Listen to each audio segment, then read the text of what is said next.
Hi guys, welcome to the video. Today we're going to be talking about surds. So what is a surd? A surd is a number inside the square root sign. I'm sure you've seen this before. So for example, root 4 we all know is equal to 2.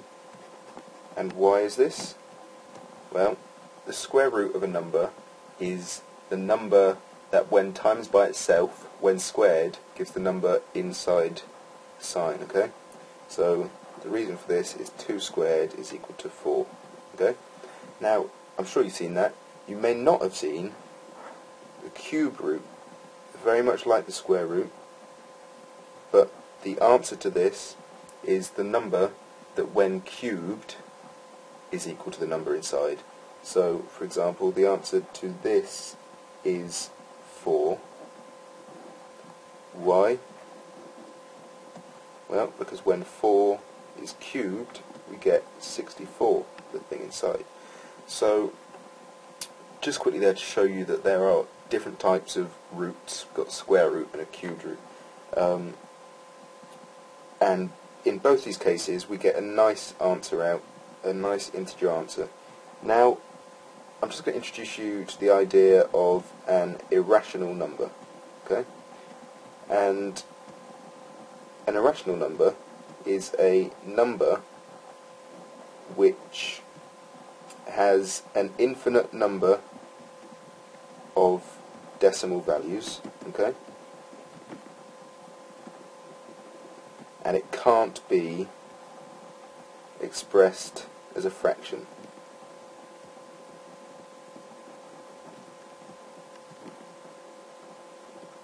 So, for example, the number a third, which is obviously a fraction, can be expressed in decimal form as 0.33333, goes on forever to infinity. Right? Now this little dot on top here, that just means recurring, so it means there are only 3s going the whole way. Okay? And now because there's a pattern there, it can be expressed in fractional form. Okay? So that's another thing about irrational numbers. No patterns. The numbers can't recur. They have to be random for it to be irrational. Okay? Now, the number square root of 6 is an irrational number, and it's something like 2.44948974, and it goes on forever, and there's no pattern. The numbers don't repeat.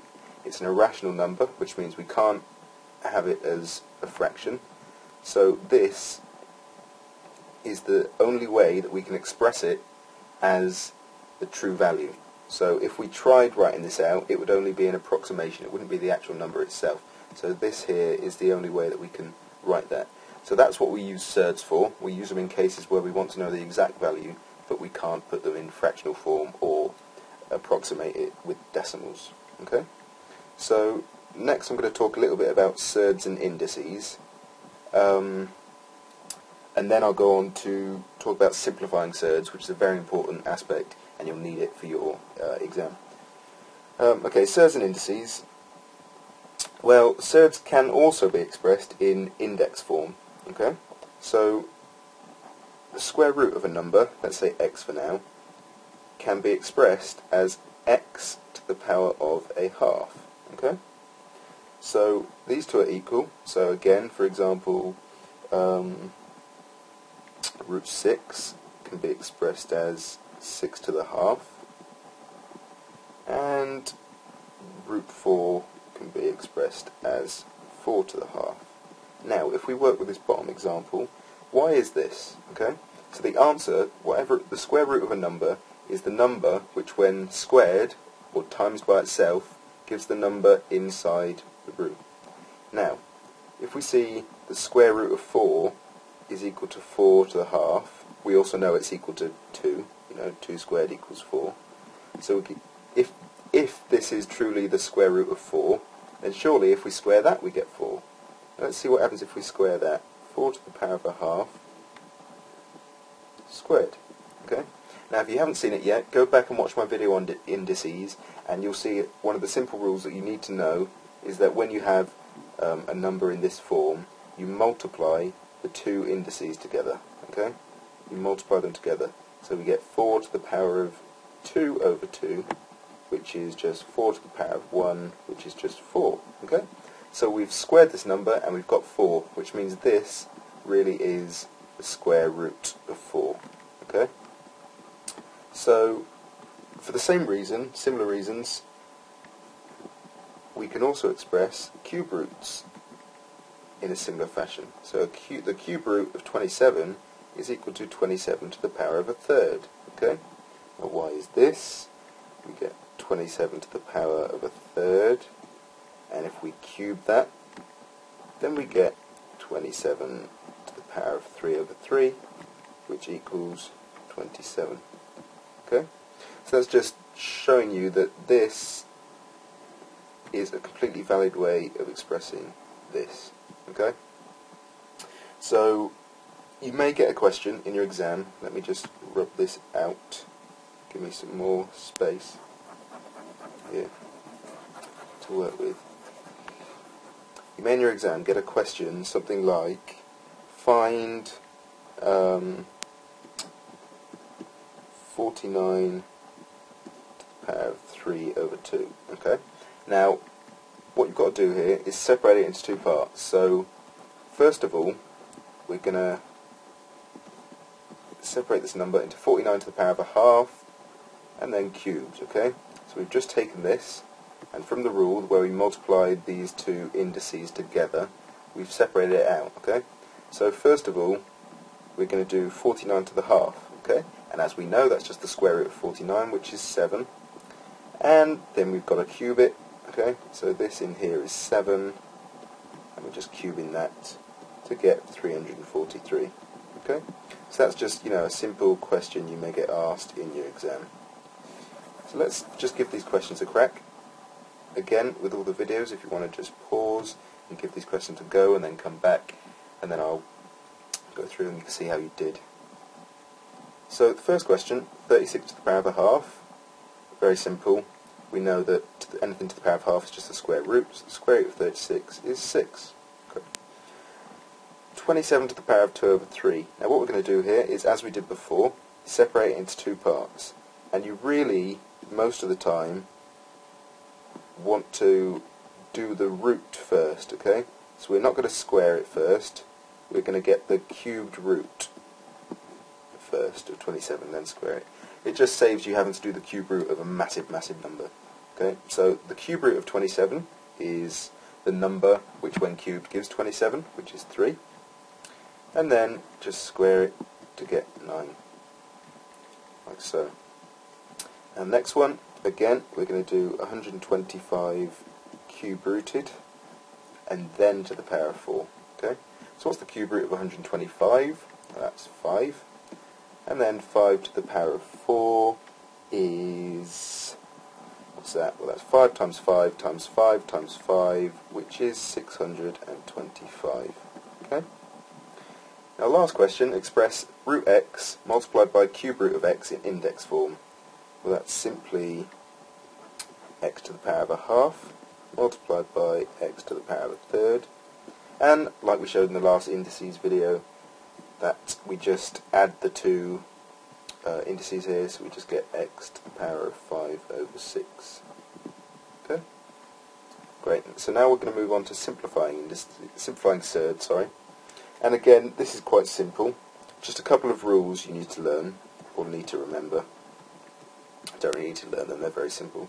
That the square root of a times b is equal to root a times root b. Same with division, so square root of a over b is equal to root a over root b. Now just an example of this, top one here, root 6 can be expressed as square root of 3 times 2, which can be expressed as the square root of 3 times root 2. Okay, so that's just a simple example of the rules there that we'll need to use when simplifying surds. Just another quick example then. What you're looking for when you're simplifying surds is something called the largest perfect square factor. Okay, Now what this means is you're looking for the largest square number in underneath the root sign. Okay. So for example, let's take the square root of 24. Now the largest square number, if we go up with the squares, we've got 1, then we've got 4, then we've got 9, then we've got 16, and we can see that the largest number, the largest factor of 24 there is 4. 9 is not a factor, 16 is not a factor.